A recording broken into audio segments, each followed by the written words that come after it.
Can everybody hear me? Yeah. Great. I want to thank the organizers, for putting this together. This really is amazing. It's not every night that you have the opportunity to speak after a former ambassador. So it's an honor, and it's a bit of a tough act to follow. So please have mercy on me. I want each and every one of you in this room to know that the families of Naftali, Eyal, and Gilad, Guys, please, we have many here speaking from the heart. Please give them proper respect. Please lower your voices. If you plan on talking, if you don't want to listen, we have the second floor also. Thank you. Thank you, Uri. So, I guess I'll begin again.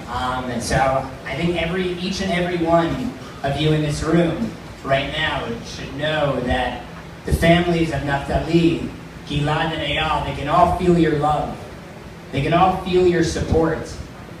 They can feel how much you care about the safety of their children.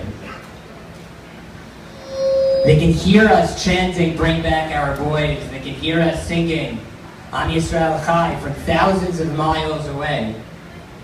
Last night I had a long conversation with my Aunt Frida. My Aunt Frida is Naftali Frankel's grandmother.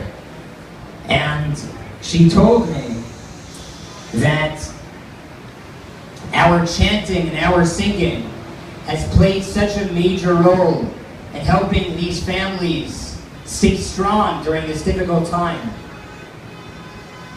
Going forward, whatever we do, we must not stop chanting, and we must not stop singing until these boys come home. As the days since the kidnapping continue to add up, we must not slow down our waves of support for these families. As many of you know, it is now day 13 since the kidnapping. And as I stare into this very impressive crowd, I am very reassured to see that for so many of us, our devotion to the Bring Back Our Boys campaign is just as strong on day 13 as it was on day 1. But nonetheless, as we move forward, we must all be mindful of the powerful effect of time. For time is the power to weaken our faith that these boys will return home. Time is the power to weaken our fervor for supporting these families. Naturally, the more time passes without hearing good news, the less faith we have that Israel will find these boys. And the more time that passes, the less fervor we have for supporting these families. But maintaining our faith and maintaining our fervor could not be more important at this particular moment in time. For it is specifically at this moment, as we approach the 2-week mark since the kidnapping, when the families are likely to begin losing hope that they will reunite with their children. And therefore it is specifically at this moment when our support for these families can play such a big role in helping these families keep their spirits high. For this reason, we must strive with every ounce of our being to fight off the natural effect of time. We must not let time rob us of our faith that these boys will come home. And we must not let time rob us of our fervor for supporting these families. And if there are 2 messages that I hope each of you can take away from this event, it's exactly that. We must not let time rob us of our faith. We must not lose our faith. We must not lose our fervor for supporting these families. And I will elaborate very briefly on each. We must not lose our faith that these boys will come home safely. I'll share with you my own experience of hearing the news of Naftali's kidnapping. After I heard the news, I was very down and disturbed. And whenever I would eat breakfast or casually watch TV, I would think to myself, wow, what's Naftali experiencing right now? I can't even imagine the pain that he's going through. And it was very tough. I couldn't relax. But it was then that I found a boost of inspiration, a boost of positivity in the most unlikely of places. A video on CNN.com of Racheli Frankel, as you mentioned, and her positive attitude about the situation, her confidence that very soon she'll be able to hug her son, that changed my attitude. It got me to be a lot more positive about the situation. And ever since I watched that video, I've become significantly more hopeful about the situation.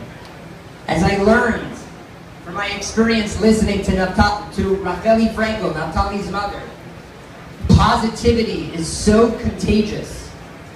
And just as the positivity expressed by Naftali's family has uplifted my spirits, the positivity that we express here in the U.S. can uplift the spirit of each of these three families.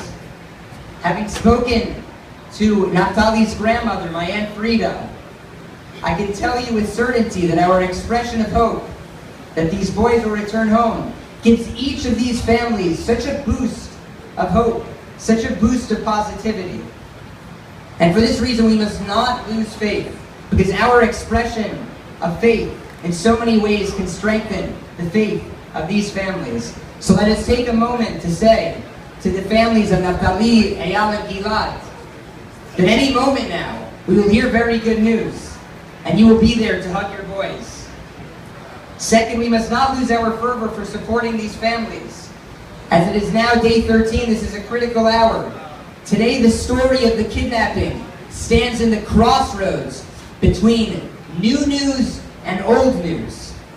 As the story becomes older news, it is only natural that our urge to plan fundraising events for the abducted children will gradually grow weaker.